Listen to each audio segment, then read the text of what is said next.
Good morning, YouTubers. Welcome back into another edition of Astros Recap. David Artis back at it here.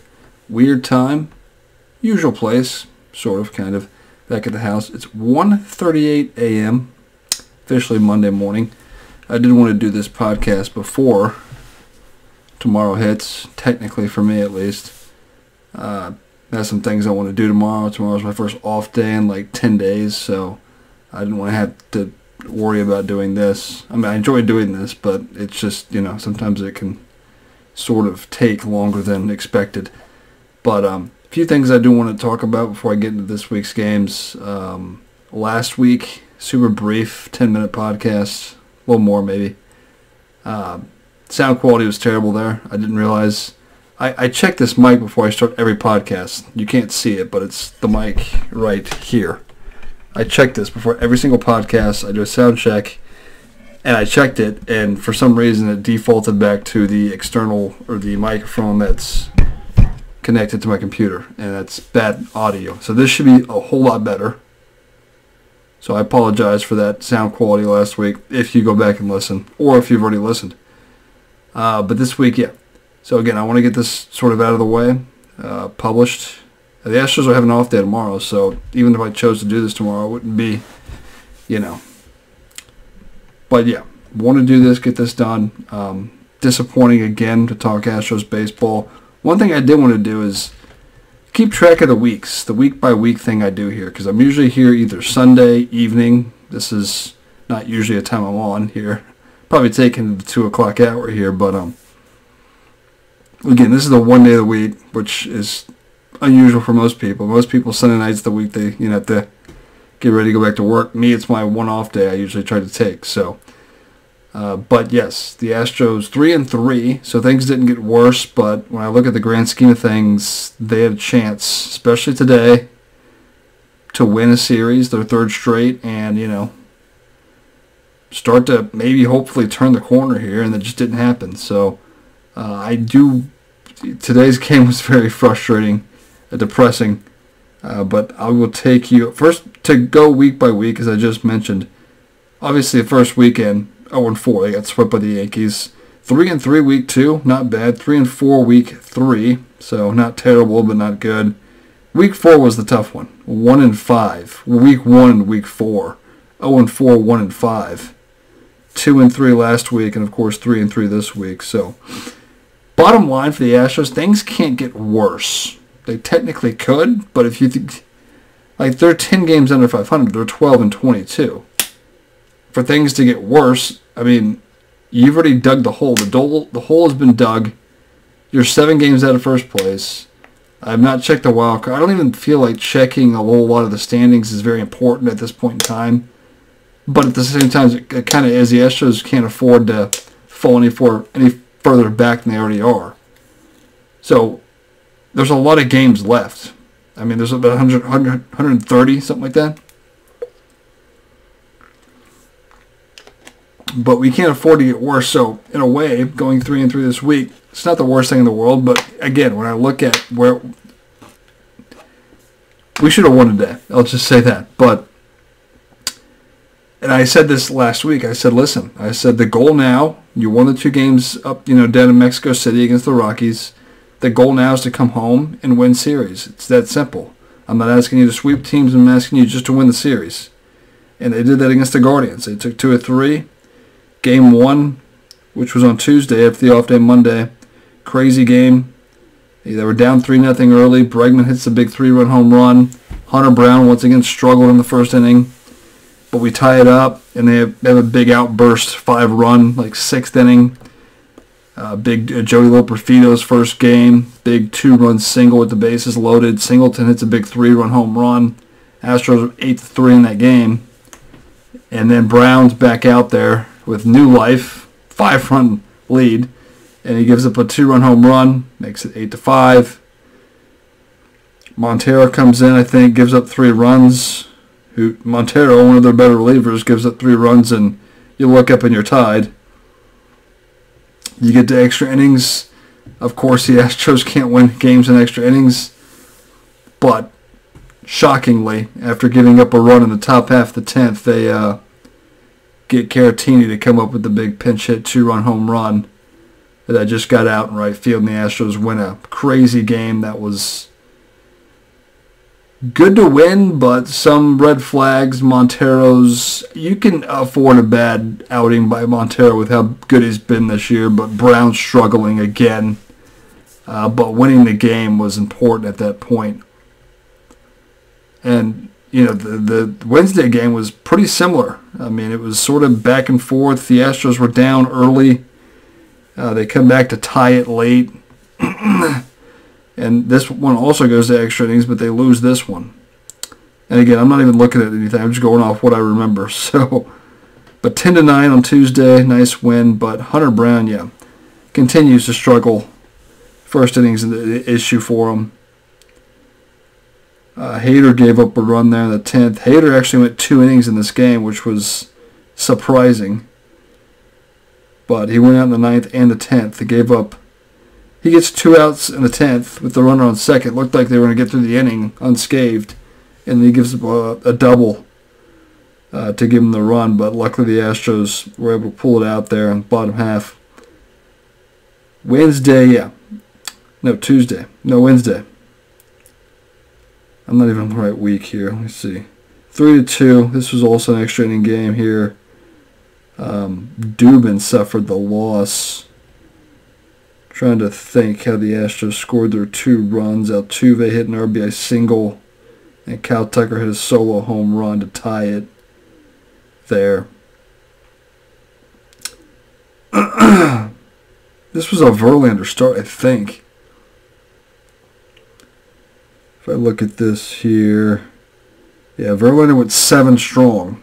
I mean, 2 earned runs. You'll take that. Walked 3, only struck out 2, but still 7 strong innings. Montero did bounce back in this game, scoreless outing. Gave up a hit, but other than that, clean. Presley struck out the side, also gave up a hit. Presley's been a little bit better. Would have liked to have seen him today, but he didn't pitch. And then Dubin gave up the 1 run, also walked 2 guys. He actually was very fortunate to get out of that inning, only giving up the 1 run, I think. Yeah. But the Astros could not score in their bottom half. Had the Caratini base blunder, they'd call it. I actually didn't mind that by Caratini. There was a fly ball to shadow left off the bat of Dubon with 1 out, and Caratini, the runner at second, sort of made a determination the ball was going to fall. It wasn't a bad read, I don't think, but he took off, and he put his head down. He ran to third, was going to score, and Stephen Kwan, the left fielder for the Guardians, dove, made the catch, and then doubled him off. Did not mind that base running decision there. People will disagree with that, but I feel like in that situation, it took a diving catch, and Caratini had to try, and would have hated him to have held up, it fall, and then him only get to third. So, but Stephen Kwan, tip your cap. He made the play, got the out. But again, you lose the game, and you go into Thursday just thinking, listen, win the game, win the series. That's all you can ask for, which is exactly what they did. Didn't get off to a great start on Thursday, but the Bats finally did wake up late. Big 5-run 7th after they were down early, but they win that game 8-2. So things in the last part of the game really came together. That was a frustrating game. Alex Bregman once again. Like, if I have issues with Joe Espada, and I haven't, there's some people that are just banging on the drum to get him out of here as quickly as they can. I've not been that guy. Now, I've questioned a few things, but Bregman needs to be out of this. So, I mean, they've been moving him around second, third, fourth. Just get him out of the top 4. He doesn't belong to be there. He's struggled all year. The average, he's hitting 200. I mean, he needs to be hitting 6th or 7th right now. I mean, there's 5 guys I picked up. I would move Pena up because Pena's proved he's been he's been good this year. Pena, he's hit 300 all year. I'd put Pena in the 2-hole, keep Altuve where he's at. I'd probably move Tucker up to 3. I'd like Alvarez to hit 4th, Diaz 5th, Bregman 6th, and then just figure out the whole Singleton, Loper, Fido, Jake Myers sort of combination there, But yeah, he needs to be moved down, not just moved around the top 4 there, because he's not one of your 4 best hitters. He's not. Pena is. If you want to play that game of your 4 best hitters hitting 1 through 4 to get them the most plate appearances, then Bregman needs to be out of that top 4. But that's what was frustrating in that game, at least in the first 6 innings, whatever it was. But Bregman had 2 opportunities. After having the opportunity the prior game, runner on third, less than 2 outs, and he just infield pop, pop up. It's maddening to watch Bregman. But in a contract, you think people in a contract usually are motivated to play well, but he's just been awful this year. Awful. Alex Bregman. Yeah. Terrible. But they win the series. So they won the game. So that takes a little of the sting out of it. But if they lost that game, it's funny how wins and losses just change everything, right? They lose that game. Bregman's a big issue. Still is. But, it's magnified. It's kind of like the Abreu thing. When the Astros are losing and Jose Abreu's in the lineup, you point the finger right at Jose Abreu, I feel like. And he deserves so much blame. But when they win, it's just not even brought up. So, but yeah. We talked about Loperfido last Monday, who's now here. Surprised he was actually called up now. He's had a good AAA, well, for the most part. He's in a lot of home runs, but he's striking out a lot. And we've seen the strikeouts from Loperfido. Has not hit a home run yet. But the good news in all this is that Abreu got optioned back to their spring training facility to fix his swing, figure things out. So he's out of the picture. And this worked out exactly the way I thought, or I hoped. I was like, Abreu, you get 1 month. Things don't work out, goodbye. And that's basically what's happened. Astros don't have the guts to completely cut him loose, but at least they had the guts to get him off this 26-man roster and have him try to work something out down in Florida. So, and Singleton now playing first base has had a good week. 3 home runs this week. So you can hate Singleton all you want. Go look at the numbers. They're pretty solid. I know he's had some struggles, but he's hit some home runs, and I think he's feeling more comfortable playing first base now and knowing that he's the everyday guy, basically. But yeah, you walk out of that series happy. You won 2 of 3, and you go into Friday, and Friday you get the win against Seattle, and you're thinking, yeah, after Friday's game, you get one of the next 2 games, and it's a successful week. The Friday game, now, the Astros were helped. Seattle made some base running mistakes, but I still give the Astros credit. George Kirby was actually mowing the Astros down for the majority of the game. They took him out after 6 innings, which opened the door because the Astros had the big 4-run 7th. That really opened things up for them.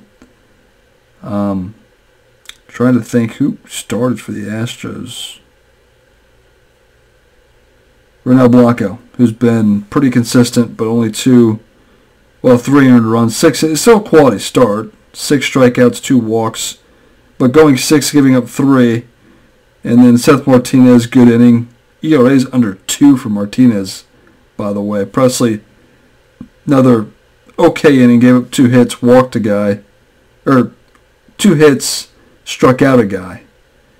Gets the hold. Hader walked a guy, 2 strikeouts, got the save, but still, Hader never makes things easy. And stunk up the joint today, the 1 pitch he made to Cal Raleigh. But anyway, getting the win on Friday was big. Always, when you win game 1 of the series, it always puts you in a good shape to get the series win. I feel like a lot of weeks I get on here and the Astros actually end the week on a positive note, whether it's winning the Sunday game or winning the final 2. Like last week, for instance, they won the final 2 in Colorado.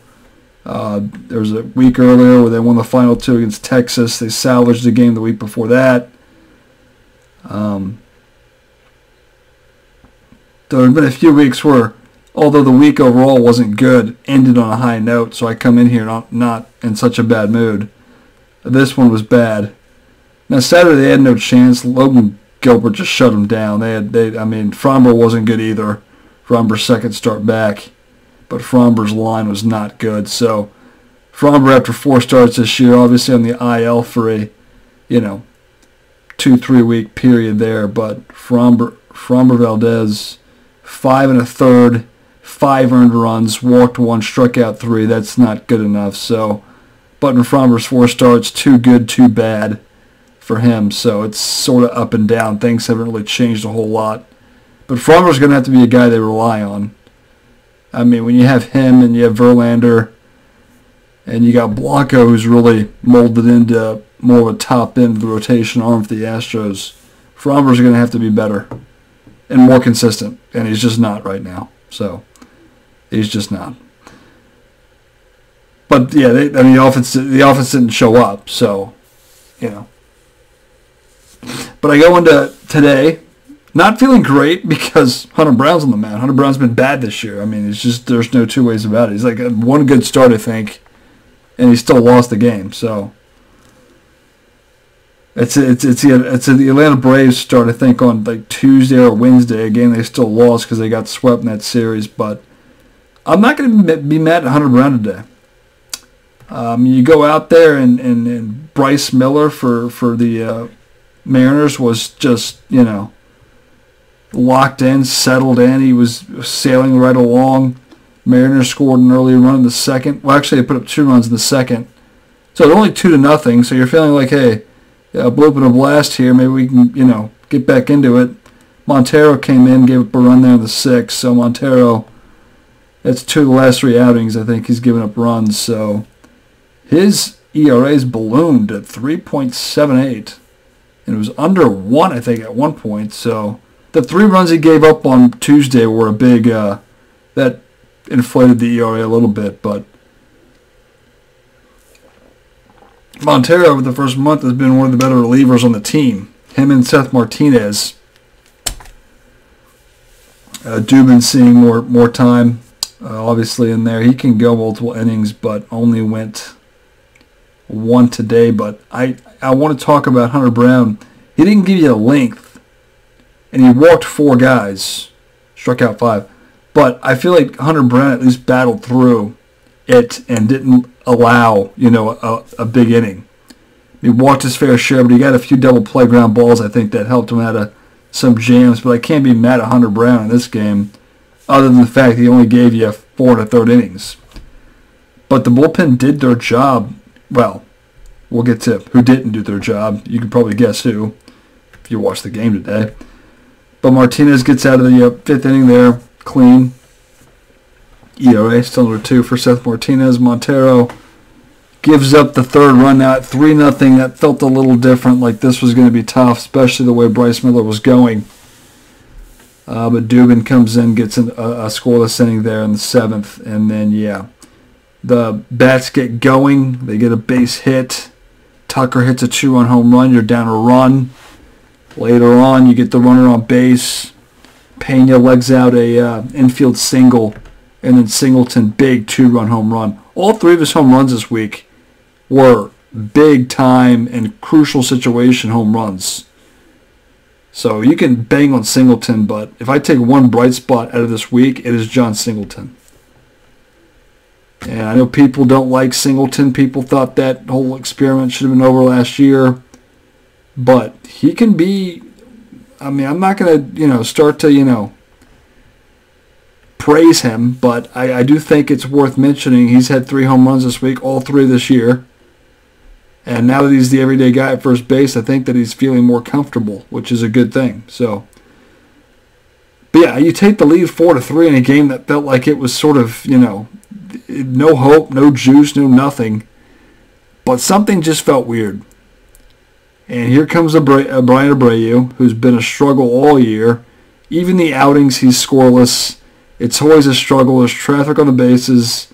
He's got to get a big out, a big strike, whatever it is. It's just never easy for him. And sure enough, a little bleeder into center field, scores a run to tie it in the 8th. And then we go to the 9th.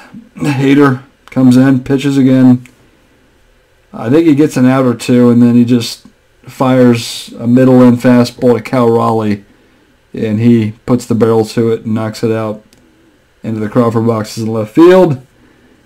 And sure enough, your eighth, ninth inning combination, blow it once again, something we've seen way too much this year. And this is getting to a point where this can't continue. I've said numerous times that this combination, Abreu, Presley, that's got to work itself out at some point. But we're now more than a month in, and this can't continue. I think Espada is going to have... It's hard to do. It's hard to do. Okay? These people's track records, previous years, have been good. I mean, you know, I don't know if you mix the combination around what it is, but it's just, I mean, it's not good. It's only Abreu's second blown save, but he still hasn't pitched well at 4.32 ERA. But Hader, now 1-3. Hader just pisses, even in his save he's only pitched in like 4 save opportunities. He's converted 2 or 3 of them. Blew 1. The game against Toronto way back when. But even the saves he's had, it's just he can't throw consistent strikes. And he throws pitches right down the middle that get absolutely killed. And yeah, they blew it. They blew it today. They blew it. And it's been Abreu and Hader and throw Presley in the mix way too often this year. Way too often. Things just don't click. Things seem never to come together for the Astros this year. Like, if they get good pitching, they can't hit. If they, get a lead in the late innings, the bullpen blows it. Or their starting pitcher goes out, even when they hit, and, gives up a crooked number in the first. Like, they can't get a complete team win, it feels like. And today, it was there. I mean, it didn't feel good, but they got to Bryce Miller, finally, and they had the lead. And you're back in, which is supposed to be your strong suit. Game over. Get to the 7th inning, up a run. It's been everything but. It's been the opposite. And it's time to get this worked out because you're a month in, and again, you can't lose any more ground. You can't afford to. So today, just very frustrated. Very frustrating to watch. Once again, the back of the bullpen find a way to screw things up. Way too often. But the Astros get an off day. It's a sucky off. I hate off days. I hate off days off a loss. And I'm looking at all these off days. Their off day last Monday was off 2 wins. That was good. But the off day Friday after getting swept by Chicago. The off day on Monday after losing 2 or 3 to Washington. Off day before that after they got swept by the Braves. I mean, it's a sucky off day tomorrow. And then you go out on the road to the Bronx, play the Yankees for 3 and Detroit for 3. And then you start a big, well, not big, but 10-game homestand against Oakland, Milwaukee, and L.A. Angels of Anaheim. But yeah, you get the off day here, then you got to play. I mean, you got to play basically 2.5 weeks before you get your next one, 23rd of May. So that'll be a big gauntlet of games schedule-wise. Trying to think here. I think up and down. I mean, Altuve's been good for the most part. Bregman's been awful. Tucker's been pretty good. Alvarez is struggling now. Usually Alvarez, if he struggles, it's for a few games, but he's not done anything, I feel like, at all in the last week plus. That's bad for him. I mean, the average is down below 250 now, I think. See if I can pull it up here. But, I mean, yeah. I mean, a spot, get Bregman out of wherever he's hit. I guess he hit 4th. He was hitting 2nd. They moved him to 4th. Get him out of the top 4 because he's not one of your best 4. In fact, he's one of your 3 worst hitters in the lineup. So get him down there, please. Get him out of there. Hitting 202. 553 OPS. It's awful. Get him out of there. And I say Pena, who hits below him, hitting 323 with an 813 OPS. Get him up. Singleton 258. Diaz 274. Yonder Diaz pisses me off though. He chases way too many pitches. He looks like Jeremy Pena last year a little bit. Pena chasing all those pitches. Yeah, Yanner has no control. And I saw this a little bit last year. It wasn't exaggerated or it wasn't talked about a whole lot because I felt like he didn't play all the time. And when he did, he was pretty good, but he does swing at some bad pitches. Altuve does that too. But Alvarez, yeah, averaged down to 250. Tucker, 276. I'm going to take that. He hit a home run today. Singleton, I'm going to take that. Loperfito's just striking out a little bit. That was to be expected, but 267. I'm not super upset with Loperfito at this point. Dubon, 274. He's been great when he's got playing time. Trey Cabbage in the lineup today. 250, very small sample size. But Jake Myers, 232. Like Jake Myers, Chas McCormick's on the IL, by the way. They brought up some guy who hasn't even played yet. But Chas and Jake, two guys that need to be better. I mean, Chas has been awful this year. I mean, there's no two ways about it. And then Jake is just the same person. Yeah, you got to get more there. It's not going to work for him to hit 220 and do what he's done. In fact, he's losing playing time every day, it feels like, to Loperfito. Because they put Loperfito in center field today, or yesterday. Like, they've been playing him in left and center. Now, part of that is because Chas is hurt. Chas would play less, so Loperfito is sort of filling the Chas McCormick role. But Chas has been awful. And, yeah, Jake Myers just, nothing changes. He's the same guy. I think it was foolish for the Astros to think he'd be something better this year. But they were so adamant. After they tried to trade him, people forget this, they tried to trade Jake Myers early in the offseason last year. They tried to get rid of him. And then made a complete flip and said, no, we have total faith in this guy. He's our everyday center fielder, and he's giving you exactly what he's shown to give you since his injury in 2021, which is 220, pop a home run maybe once a blue moon, and that's about it. Not a very, I mean, he could track down some fly balls, but his throwing arm is awful. He can't throw. Neither can McCormick. That combination, I pair them together, okay? McCormick and Myers. And it hasn't worked out. But Singleton's off the team, so you have to find other things to be mad at. And I guess that's one of them for me at least. But yeah, I mean, I'm at 27 minutes here. This was going to be a little longer. I knew that going in. But yeah, things didn't get worse, but they had an opportunity this week to finally put together a good 6-game week, winning both series, and they just blew it today.